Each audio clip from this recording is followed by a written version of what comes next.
श्री शिवाय नमस्तुभ्यम। हर हर महादेव। साथियों, सावन का बहुत ही पवित्र महीना चल रहा है और सावन के इस महीने में भगवान शिव अपने भक्तों पर शीघ्र ही प्रसन्न हो जाते हैं। और सावन के सोमवार के अंतर्गत यदि आपने बेलपत्र के पेड़ के जड़ की मिट्टी से यह उपाय कर लिया तो साथियों, आपकी 24 घंटे के अंदर ही सभी मनोकामनाएं पूर्ण हो जाएंगी। यह उपाय बहुत ही विशेष उपाय है। इस उपाय को करके साधक अपने सभी प्रकार के मनोरथों को पूरा कर लेता है। तो साथियों, क्या है यह उपाय और इसे करना कैसे है, उसके पहले आपसे निवेदन है, चैनल को अभी सब्सक्राइब कर लीजिए। देखिए, इस उपाय को बहुत ही ध्यान से सुन लीजिएगा ताकि आप जिस भी मनोरथ की पूर्ति के लिए इस उपाय को कर रहे हैं वह मनोरथ तो पूरा हो ही सके और इस उपाय को करते समय आपसे किसी भी प्रकार की कोई त्रुटि ना हो पाए। साथियों, सबसे पहले तो वीडियो को लाइक कर दीजिए और कमेंट बॉक्स में हर हर महादेव अवश्य ही लिख दीजिएगा। इस बात को समझ लीजिए कि इस उपाय को करना कैसे है और कब करना है। तो देखिए साथियों, इस उपाय को आपको प्रातः काल ही करना चाहिए। सर्वप्रथम आपको ब्रह्म मुहूर्त में उठ जाना है और सभी दैनिक कार्य स्नान आदि से निवृत्त हो करके आपको यह उपाय करना है। साथियों, जैसा कि मैंने आपको बताया कि यह उपाय श्रावण मास के अंतर्गत सोमवार को करना चाहिए, किंतु यह उपाय आप श्रावण मास के अंतर्गत पड़ने वाली जो शिवरात्रि है उस शिवरात्रि के दिन भी इस विशेष उपाय को अवश्य ही कर सकते हैं। समान रूप से आपको सभी प्रकार के लाभ प्राप्त हो जाएंगे। साथियों, इस उपाय को करने के लिए आपको जिस सामग्री की आवश्यकता है वह बहुत ही सहज सामग्रियां हैं। कोई विशेष ऐसी सामग्री की आपको आवश्यकता नहीं है।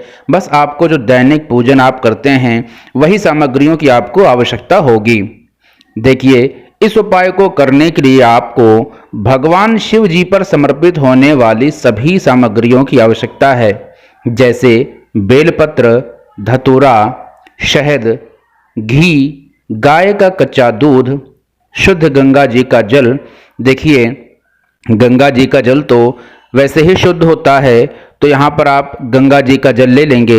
और यदि आप सादा जल यूज़ कर रहे हैं तो आप उस जल में भी गंगा जी के जल को मिला करके उसे भी शुद्ध कर सकते हैं। इसके अलावा आपको दही भी ले लेनी होगी। देखिए, पंचामृत के अंतर्गत जो भी सामग्रियाँ अर्पित की जाती हैं, जिसके अंतर्गत मैंने आपको घी, गाय का कच्चा दूध, गंगा जी का शुद्ध जल, शहद और दही बताया है, यह सभी सामग्रियां आपको अभिषेक करने के लिए ले लेना है। इसी के साथ आपको थोड़े से काले रंग के तिल ले लेने हैं, आपको अक्षत ले लेना है और पुष्पमाला और घी का एक दीपक भी आपको तैयार कर लेना है। यह सभी सामग्रियां आपको ले लेनी हैं। बस इस बात का ध्यान रखिएगा कि इन सामग्रियों की शुद्धि होनी चाहिए, अर्थात जिस बेलपत्र का आप प्रयोग करेंगे वह बेलपत्र अच्छी होनी चाहिए, कटी फिटी या दाग धब्बे वाली नहीं होनी चाहिए। इसके अलावा जो आप अक्षत का प्रयोग करेंगे वह अक्षत भी बिल्कुल शुद्ध होना चाहिए, साबुत होना चाहिए। कहीं से भी खंडित अक्षत का प्रयोग आपको भगवान शिव की पूजा के लिए बिल्कुल भी प्रयोग नहीं करना है। इन सभी सामग्रियों को लेकर के आपको चले जाना है बेलपत्र के वृक्ष के नीचे और उस वृक्ष के नीचे बैठकर आपको यह उपाय करना होगा। देखिए, जब आप बेलपत्र के वृक्ष के नीचे गए हैं तो सबसे पहले आपको उस बेलपत्र के वृक्ष का पूजन कर लेना है। उस वृक्ष में आपको 1 लोटा शुद्ध एवं साफ जल भगवान शिव का ध्यान करते हुए समर्पित कर देना है। फिर उस बेलपत्र के वृक्ष के नीचे बैठकर आपको उस बेलपत्र के वृक्ष के नीचे की जो मिट्टी है उस मिट्टी को ले लेना है। इसी के साथ आपको उस मिट्टी के द्वारा भगवान शिव की लिंग का निर्माण कर लेना है। फिर आपको भगवान का संपूर्ण पूजन कर लेना है। पूजन करने के लिए सबसे पहले आपको भगवान शिव के जल से अभिषेक करना होगा। उसके बाद दूध से, फिर दही से, उसके बाद घी से और अंत में शहद से भगवान शिव का अभिषेक कर लेना चाहिए।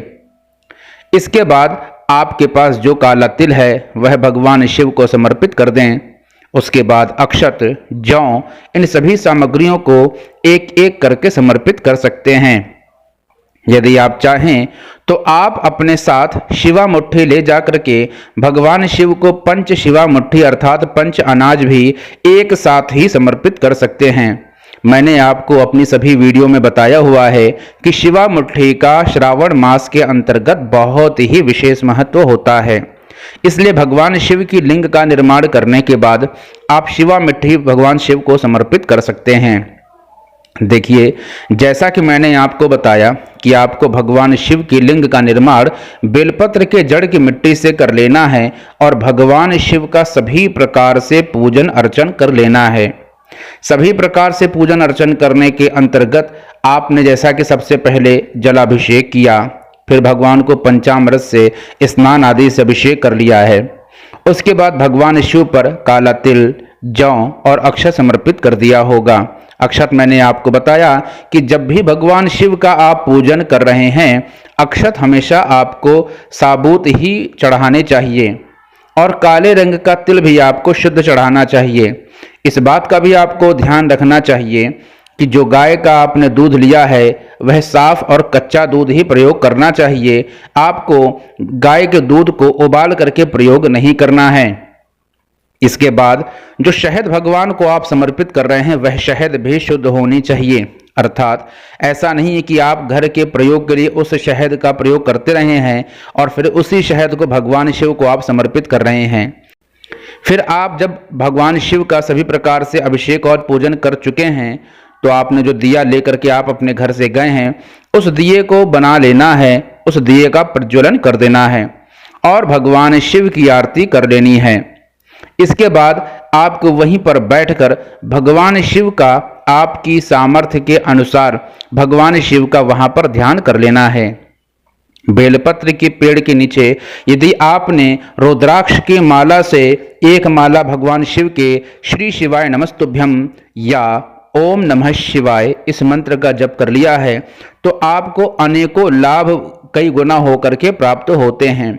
भगवान शिव के जाप का बेलपत्र के नीचे बहुत ही विशेष महत्व होता है और वहां पर किया गया जप आपको कई गुना लाभ प्रदान करता है।